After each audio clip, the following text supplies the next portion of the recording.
Jadi mengapa sekarang itu angka pernikahan tidak langgeng, banyak perceraian? Ya karena ketika resepsi bapaknya itu ngutang dulu dan berharap sumbangan dari para hadirin. Nah itu yang bahaya. Satu, barang siapa ingin panjang umurnya. Dua, rezekinya luas. Dua hal ini kan masya Allah kan. Gitu.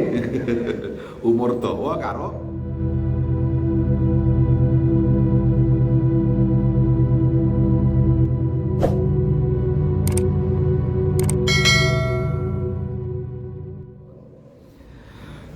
wala tangkusu lan ora ngurangi apa maksiat min kamalati saking pira-pira kesempurnaane Allah syai'an ing suwiji-wiji.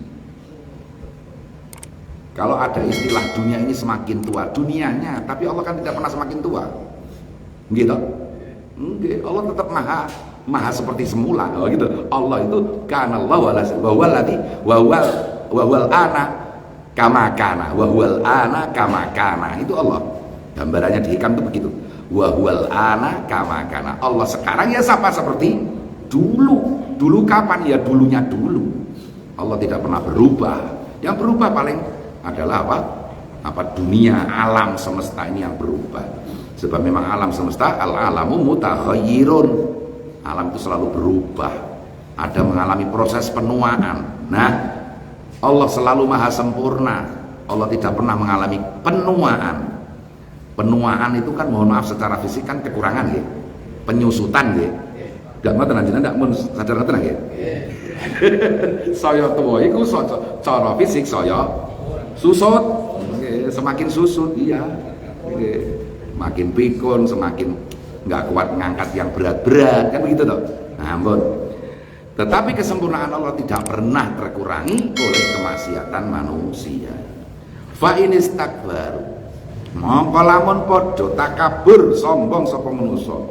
Falladzina mongko utawi para malaikat inda rabbika kang ing dalem ngarsane pangeran ira yusabbihuna iku padha nyucikake kabeh lahu maring Allah bil laili wan nahar ing dalem rina lan wengi wa hum alaihi utawi alladzina la yasamuna iku ora padha bosen kabeh.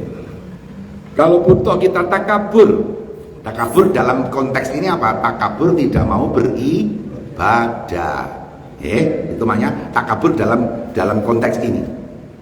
Kalau kita tidak mau beribadah, malaikat yang hitungannya tidak bisa dihitung, setiap saat selalu menyembah kepada Allah. Keikhlasan malaikat manusia tidak bisa menandinginya. Makanya nek wis iso salat senajan apa meneh wis mulai khusuk yo aja ketak-ketik terus nggih. Ibadah kita ini loh kalau dibandingkan dengan satu malaikat saja, ibadah manusia semuanya kecuali para nabi ya. Nabi itu udah nggak usah dihitung itu, udah ibadahnya nabi ya paling sempurna ibadahnya nabi ya. Nah ini loh podo manusia karo podo malaikat, sesama manusia dan sesama malaikat secara umum. Semua manusia dibandingkan dengan satu malaikat saja ibadahnya tidak ada apa-apanya. Nah, kalaupun toh misalnya ini ya sekali lagi, kalaupun toh misalnya Allah itu butuh dengan ibadah hambanya, yang pasti Allah tidak akan butuh, tidak akan melirik dengan ya ibadah kita semua ini, karena sudah kalah ibadah kita semua dengan para malaikat, gitu. Atau antara orang per orang, ibadah kita dengan guru kita dengan gurunya lagi, dengan kiainya lagi, dengan ulama, dengan aulia, loh kan begitu. Ora ana apa-apane kalau jenengan ini. Mana nek rumangsa tau salat iku aja dienggo nake pangeran. Kalau kita merasa sudah pernah beribadah, jangan sekali-kali ibadah itu kita jadikan sebagai alat transaksi dengan Allah. Waduh. Manusia kan sering begitu nggih. Iya selalu ingin transaksi kepada Allah. Bihaqi sholati wa bihaqi siyami wa bihaqi qiyamil lailalah mbok. Iya. Nah itu. Padahal terhadap ibadah malaikat pun Allah tidak butuh, apalagi terhadap ibadah manusia yang di situ banyak sekali cacatnya. Kalau gitu, kalau ibadah itu tidak untuk Allah, misalnya gitu ya. Kalau gitu gak usah kita ibadah, loh kamu sendiri yang celaka. Sekali lagi justru karena Allah tidak pernah butuh terhadap ibadah kita, maka ibadah kita pasti untuk diri kita sendiri. Ya karena pangeran kira butuh salat awake dhewe, mulane salat awake dhewe ya mesti kanggo awake dhewe, ora kanggo sapa-sapa. Ngoten nggih. Nah, itu. Nah, padahal para malaikat itu ketika beribadah tidak pernah bosan. Yalah, kita sudah sering mendengar uraian-uraian ada malaikat yang semenjak pertama kali diciptakan hingga tiupan sangkakala malaikat Israfil, pertanda yang pertama kiamat, ya, malaikat yang diciptakan semenjak diciptakan sampai kiamat itu sujud terus, rukuk terus, berdiri terus, begitu, nggak pernah bosan. Iya, padahal nggak pernah makan loh, ya, nggak pernah makan ya, karena nggak tahu. Ini silahkan diteliti anatomi tubuhnya malaikat itu seperti apa. Kan tercipta dari cahaya. Oh ya, kan memang kuat cahaya itu, ya. Orang perlu dipakani sego. Kalau jenengan perlu makan sego ben kuat sholat kan ya. La ilaha illallah, masyaallah. Bon, man utai sapane wong. Amila iku ngamal sapa man solihane ngamal soleh. Fali nafsi, mongko iku keduwe awak dhewe man. Nggih. Barang siapa beramal soleh itu untuk dirinya sendiri. Makanya ada ungkapan ini, ya. Waktu di mana kamu bisa bermanfaat untuk orang lain, jangan kau pikir itu untuk orang lain. Sebetulnya itu untuk dirimu sendiri. Nggih. Waktu di mana kita bermanfaat untuk orang lain. Jangan dikira itu bermanfaat untuk orang lain. Itu sebenarnya bermanfaat untuk dirimu sendiri. Contoh yang paling sederhana. Tetangga punya hajatan, kita membantu. Waktu yang kita berikan kepada tetangga kan hari itu bermanfaat untuk tetangga ya. Ketoke, kelihatannya saja. Tapi tetap bermanfaat pada kita. Apa? Ya suatu saat kalau Anda punya hajat sendiri, tetangga itu membantu. Kan begitu. Ya. Jajalah rasa bantu belas, rasa loro-loro. Wani jenengan. Nggih, tetangga pokoke ora loro-loro blas. Ora tau ketemu blas mah. Aku sugih dhewe misale ngoten. Coba lakukan itu. Tanpa pernah berbuat baik sedikit pun kepada orang lain. Coba. Jadi ketika kita berbuat kepada orang lain kebaikan itu sebenarnya untuk diri kita sendiri. Ini Al-Qur'an kok yang mengatakan man amila sholihan fali nafsi. Beramal soleh apa saja. Meskipun itu kelihatannya hari ini untuk orang lain, meskipun itu kelihatannya hari ini membantu orang lain, tapi sebenarnya untuk diri kita sendiri. Lah kalau sudah tahu seperti itu dan sadar sesadar-sadarnya, makanya kalau membantu orang lain ya sepenuh hati. Mengapa Rasulullah sampai menyatakan tidak sempurna iman kalian kecuali kalian mencintai orang lain seperti mencintai diri sendiri. Pengajian tadi malam, wah Masya Allah. Jadi yang paling rendahan kita membantu teman itu, yang paling rendah, paling remeh adalah setidaknya teman itu punya hak seperti budak kita. Maksudnya kalau kita wajib ngasih makan pada budak, kita juga wajib masih makan kepada orang lain. Kita wajib memberikan pakaian kepada budak kita juga wajib membelikan pakaian untuk orang lain. Belum begitu? Itu masih paling rendah. Kalau paling tinggi harus memenangkan orang lain, mengutamakan orang lain. Kalau Anda satu hari menghabiskan uang 10.000, maka Anda harus membelanjakan 20.000 untuk orang lain. Oh, itu. Nah, adakah orang seperti itu? Ada. Nah, ketika orang seperti itu, apakah itu untuk orang lain? Tidak, tetap untuk diri kita sendiri. Tetap ujung-ujungnya untuk diri kita sendiri. Setidaknya kita mendapat pahala, dan pahala itu kan pasti berlipat ganda daripada yang kita sedekahkan toh. Gila mungkin. Kita beramal minimal 10 kali lipat. Kita sedekah 10.000 dapat pahala 100.000. Bon. Iya, berarti kita duit 10.000 mana sampai 100.000. Saya untung sapa jel. Lawake dhewe to. Nggih. Kita berbuat kebaikan apapun. Orang lain yang kita bantu 10.000 ya hanya mendapatkan 10.000. Kita yang bantu justru mendapatkan 90.000, ngoten ya? Iya. Coba niku nggih ngoten dadi ben nek sedekah iki enteng ngoten lho, bener-bener. Iya, nggih. Masuk akal kan itu kan nggih. Jadi kita nyumbang orang lain itu sebetulnya untuk diri kita sendiri. Setidaknya pahalanya. Loh kok pahala kok setidaknya? Paling ora Pak, ganjaran iku ganjaran kok paling ora. Ya paling iya kan ngoten. Itu pahala. Itu pahala yang suatu luar biasa, pasti berlipat ganda. Belum nanti rasa sosial, orang lain mengasihi kita, orang lain suka menolong kita, itu semuanya kembali ke diri sendiri. Fali nafsi waman asa, waman dasapane asa iku tumindak Allah sapa man ya fa'alaiha, monggo iku mlarati ing atase nafsah utawa nggih nafsihi. Orang berbuat buruk meskipun itu kepada orang lain juga kembali kepada dirinya sendiri. Nggih. Oh, kalau itu jelas ya, kalau itu ya. Orang berbuat buruk kepada orang lain pasti juga kembali kepada dirinya sendiri. Itu jelas ya, mudah dirasakan ya. Nggih, ngeplok wong ya mesti dikeplok lah. Gini nggih. Tapi kalau berbuat baik kepada orang lain itu loh kita masih kurang merasanya nggih. Kita berbuat baik kepada orang lain itu kan sebetulnya untuk diri kita sendiri, itu untuk dirasakan itu masih jauh. Aku nyumbang semono ya ora ono balik iblas nek ngoten. Nggih ta mboten. Iya sedekah ya. Ayo mulane duwe gawe hitung-hitungan, wah bangkrut ta modalku 40 ribuane mung 10 ngoten nah. Itu apa-apaan. Punya hajat kok kemudian investasi. Ini rahasia umum ini ya. Ya Allah, ya Allah. Bagaimana bisa pernikahan putra-putri Anda barokah kalau Anda sendiri bikin hajatan dengan niat investasi? La ilaha illallah. Bahkan sekarang pun tidak hanya punya hajatan itu diinvestasikan, masuk rumah sakit juga bisa diinvestasikan.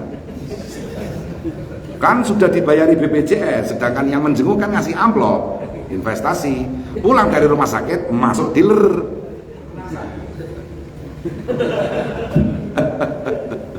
Lah iya, ya kalau iya ya jangan diniati gitu loh.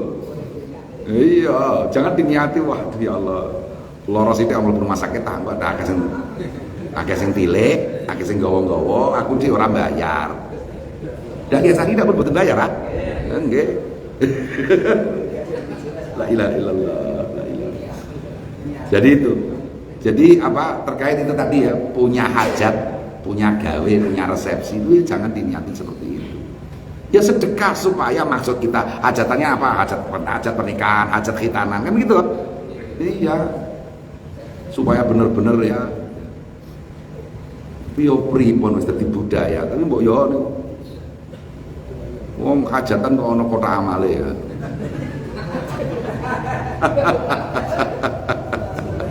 Iya. Utang-utange.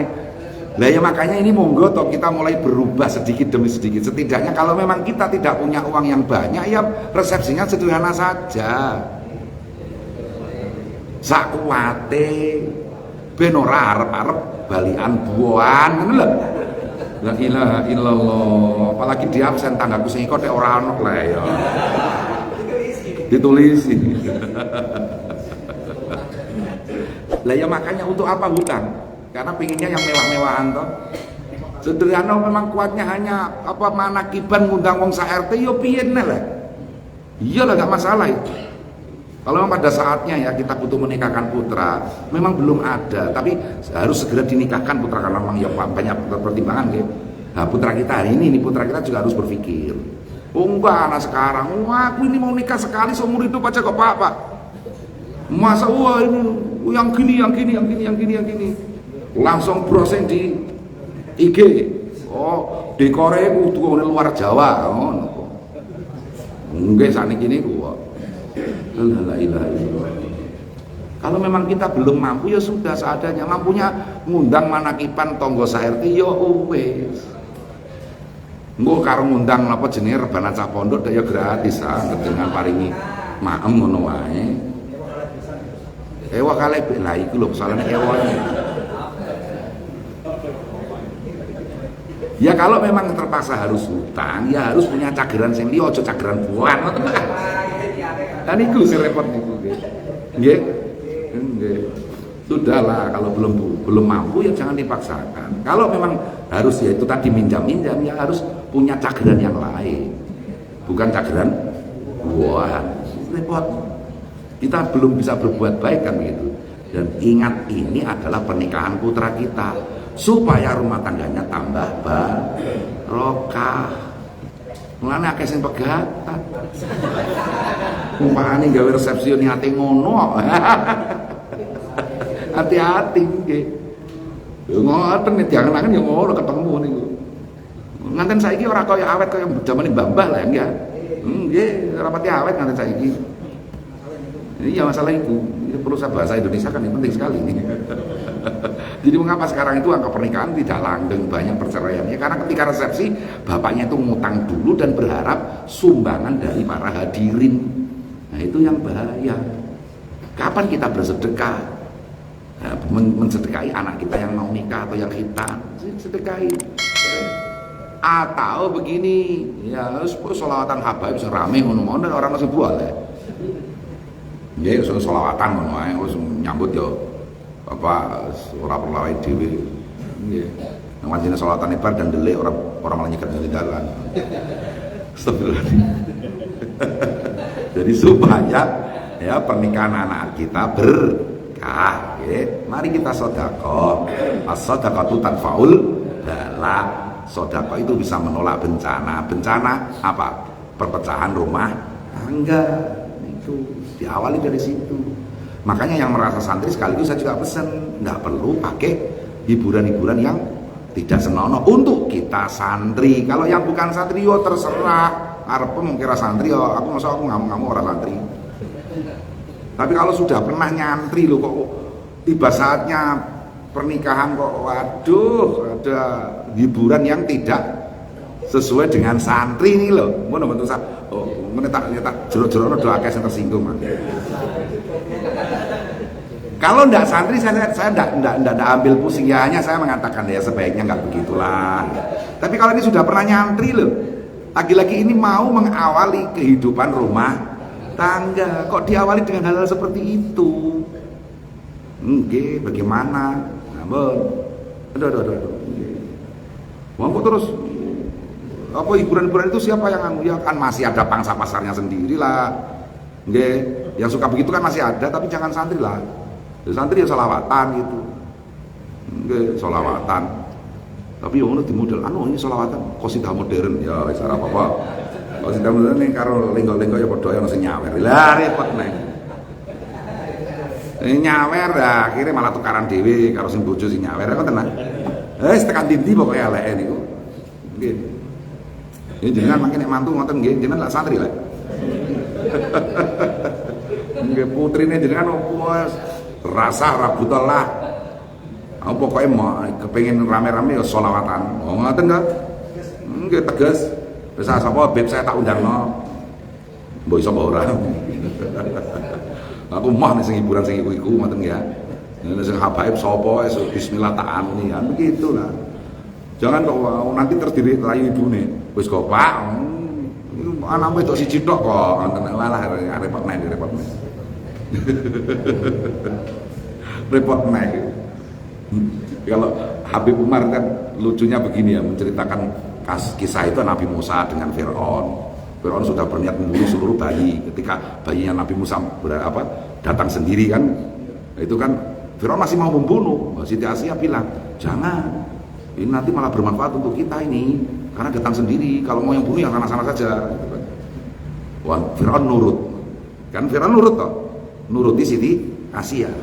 Komentar Habib Umar, mulai saat itulah tercatat dalam sejarah manusia, suami selalu nurut keinginan istri. Tapi kalau itu baik, ya kan? Keinginan istri yang baik luar biasa, begitu kan? Nah ini monggo ya para ibu kalau mau mempengaruhi suami ya silakan, tapi untuk kebaikan. Iya. Oh bapaknya yang malah ingin mendatangkan hiburan yang tidak macam-macam, ibunya yang ngono anak serasa masalah. Waduh, kadang-kadang niku nanggap ngoten-ngoten niku dengan dalih unen-unen bah. Unen-unen berarti nadar ya. Nah, saya katakan nadar maksiat wajib dilanggar nadarnya dan wajib membayar denda nadar. Denda nadar kan ringan, puasa 3 hari selesai. Jadi barang siapa bergaul ya kalau dalam bahasa Indonesia ya, bergaul nanti kalau saya anak saya dapat mau istri yang cantik, wah nanti tak tanggap no Romai Ramang misalnya, ini Romai Ramang sih rapopo ya. dangdut terus pokoknya semuanya kok wajib dilanggar. Nazar maksiat wajib dilanggar dan wajib membayar denda nazar. Denda nazar cukup dipilih puasa 3 hari. Masih takut hati Anda, datangkan sholawatan, pasti berkah. Gitu? Saya dulu sudah terlanjur pernah mengatakan mau datangkan yang hiburan yang begitu-begituan. Silahkan dilanggar. Bismillah. Masih khawatir terjadi apa-apa dalam hidup Anda, tambahi sholawatan. Dilawan karo sholawat, sopo sing menang karo sholawat. Kan begitu. Nggih? Silahkan nggih para orang-orang tua yang mau bikin resepsi putra-putrinya, kalau sudah pernah mengatakan mau mendatangkan yang hiburan yang enggak itu, silakan. Yang lainnya saya nggak mau. Saya hanya ingin berbicara kepada mereka yang merasa santri, merasa ya dekat dengan agama, karena lo itu kan seni juga diakui oleh agama. Iya, seni diakui oleh agama. Hadroh kan ya seni, gitu. Hadroh seni, rebana seni. Kenapa Anda memilih yang itu? Ya jujur saja, mau ngayu lah kan ngono. Orang seni nyeret-nyeret seni, gitu. Gitu kan? Iya toh. Hadroh ya seni, rebana seni. Mau yang lebih top lagi mendatangkan dari Aceh, tari saman, top itu. Top seni hadroh banyak, yang bagus-bagus juga banyak. Tapi kalau yang begituan yang sampai apalagi selalu identik dengan minuman keras kan begitu faktanya. Oke, terus identik dengan begitu. Mohon, Assalamualaikum warahmatullahi wabarakatuh.